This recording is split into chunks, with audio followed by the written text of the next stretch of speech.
নারে তাকবীর আল্লাহ, লা ইলাহা ইল্লাল্লাহ মুহাম্মাদুর রাসূলুল্লাহ, লা ইলাহা ইল্লাল্লাহ মুহাম্মাদুর রাসূলুল্লাহ। বলে আল্লাহ ছাড়া কোনো উপাস্য নেই, মুহাম্মদ সাল্লাল্লাহু আলাইহি ওয়াসাল্লাম আল্লাহর রাসূল। নারে তাকবীর আল্লাহ। অংশে রয়েছে তাওহীদের ঘোষণা। এর মানে এই পৃথিবীতে যত কিছুকে মানুষ উপাস্য মনে করে তা মিথ্যা, কেবল এক আল্লাহ। তিনি সৃষ্টি করেছেন আসমান জমিন, চাঁদ সূর্য, মানুষ ও প্রাণীকুল। তিনি জীবন দেন, তিনি রীতিদম। আল কোরআনের আলো ঘরে ঘরে জ্বলমানো।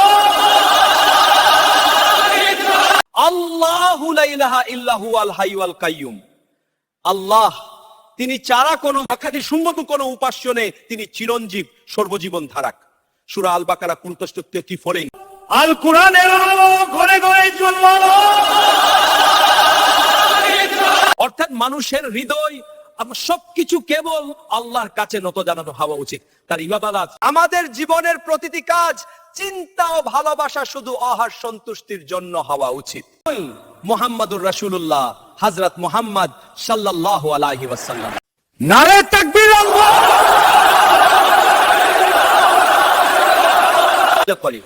আল্লাহর রাসূল এই অংশে রয়েছে রিসালাতের স্বীকৃতিও। এর অর্থ হযরত মুহাম্মদ সাল্লাল্লাহু আলাইহি ওয়াসাল্লাম আল্লাহর প্রেরিত শেষ নবী ও রাসূল।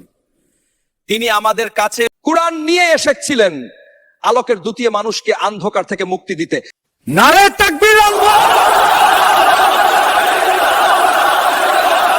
কিভাবে আল্লাহর ইবাদত করতে হয়, কিভাবে মানুষের ভালোবাসা পেতে হয় ও কিভাবে একটি পরিশুদ্ধ জীবনের কাছে ফাইরে যাওয়া যায়, কোরআনের প্রমাণ মুহাম্মাদুর রাসূলুল্লাহ।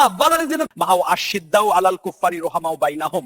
মুহাম্মদ হলো আল্লাহর রাসূল এবং তার সাথে যারা আছে তারা। আল কোরআনের আলো ঘরে ঘরে জ্বলমানো। কোন বলনে কুফরিদের প্রতি দৃঢ় কিন্তু নিজেদের মধ্যে দয়ালু। কালেমা তাইয়্যিবা হলো ইসলামের মূল ভিত্তি।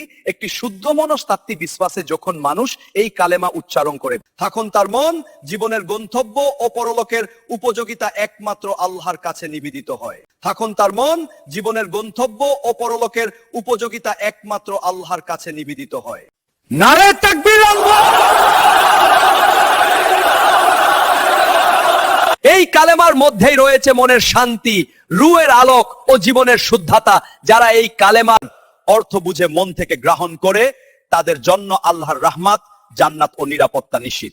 আল্লাহ তাআলা আমাদের সকলকে তাওহীদের আলোয় আলোকিত করুন, নবীজির সাল্লাল্লাহু আলাইহি ওয়াসাল্লাম দেখানো পথে। নারে তাকবীর আল্লাহ। আল্লাহর তৌফিক দান করুন। আজকের ক্ষণিকের বয়ান এখানে শেষ করছি। যদি কোনো ভুল হয়ে থাকে, আল্লাহর তৌফিক দান করুন। আজকের ক্ষণিকের বয়ান এখানে শেষ করছি।